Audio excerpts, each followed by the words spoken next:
Chers auditeurs, Dear listeners, bonjour. welcome in Comme d'Archi Podcast Season 4. Saison 4, dans le monde fascinant des architectes. And in the architectural projects. Je suis Anne-Charlotte Deponte, passionnée d'architecture et docteur des universités en histoire de l'archi. I am one of the spokespersons of Anne-Charlotte, who is a PhD in architecture history. Merci. Thank you D'être avec moi aujourd'hui. to be with us today. Et And maintenant, now, lundi en français, place au talent. and Wednesday, let's talk projects. In English, of course. Bienvenue dans Comme d'Archi. Hello everyone, welcome to Spot Season 4, Episode 66 in English. This is Esther on behalf of Anne-Charlotte. I'm talking to you today about Norman Foster and the Starchitect. From May 10 to August 7, 2023, the Centre Beaubourg is dedicating an exhibition to the world figure, emblematic major of architecture, Sir Norman Foster, PRITZKER Prize. This is an opportunity for us to question the notion of the Starchitect, a species that seems rather endangered at the beginning of the 21st century and attached to the figure of the 20th century architect. And yet. But let's start by talking about this exhibition that opens the very week we launched this part of Comme d'Archi, an exhibition that, of an ephemeral nature, closes its door in the summer of 2023. To leave its mark? Norman Foster has signed a multitude of famous works in the world. Among them are the Millau Viaduct, the Carré d'Art in Nîmes, the headquarters of the Hong Kong and Shanghai Banking Corporation, and the renovations of the British Museum in London and the Reichstag in Berlin.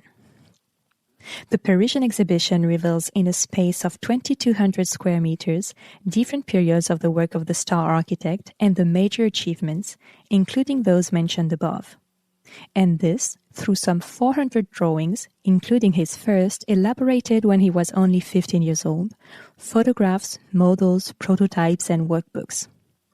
In total, 100 projects are presented in a gallery of the museum.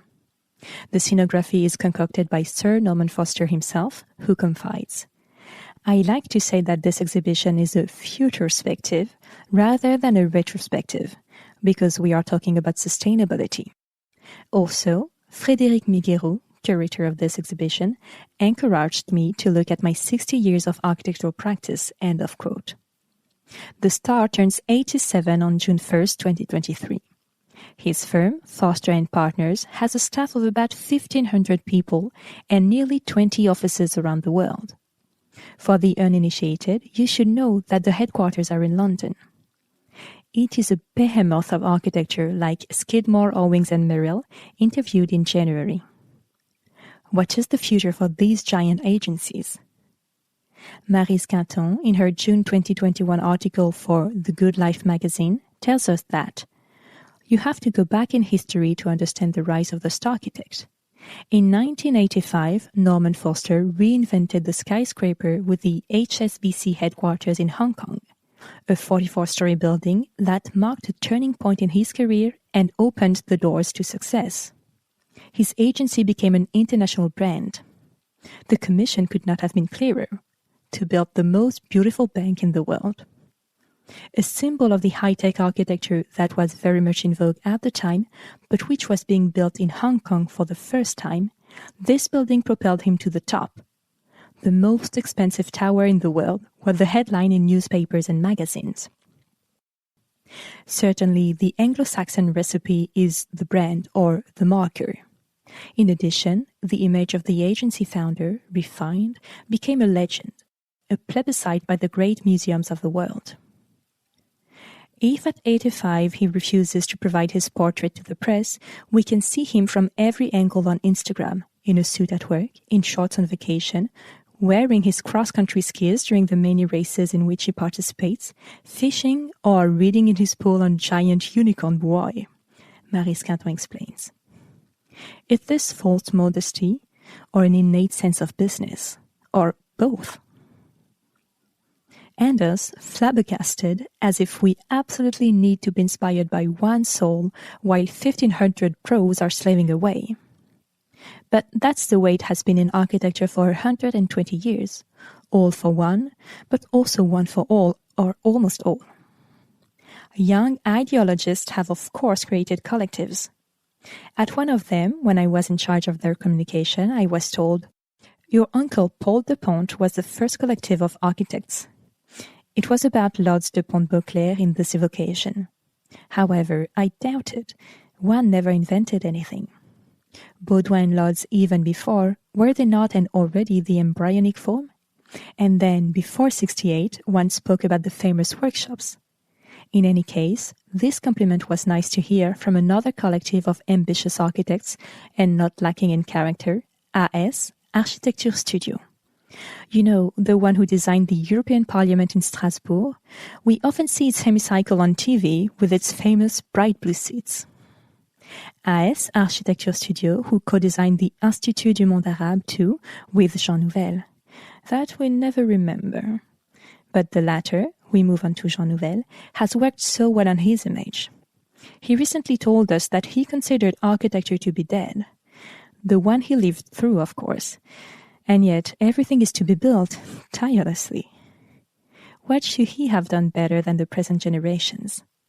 Men full of talent like him are to be found in every generation.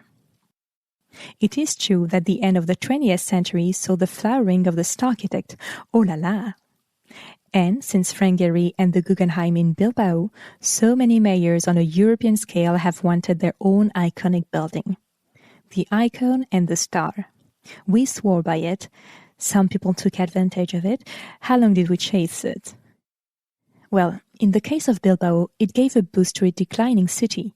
Certainly the idea was brilliant.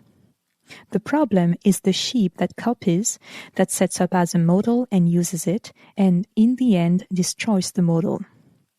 What if the best recipe of our time was alchemy and its power made possible by AI? Coming back to our star architect, some architects feel better solo even if the team is there.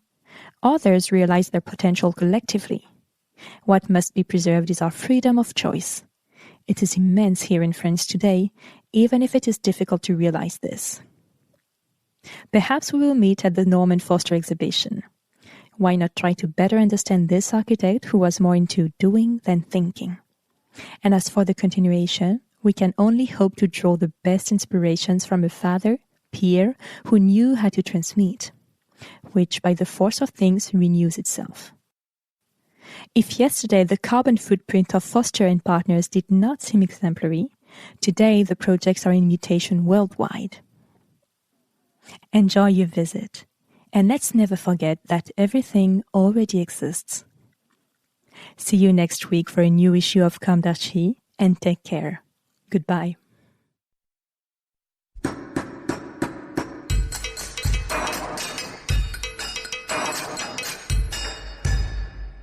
Thank you for listening.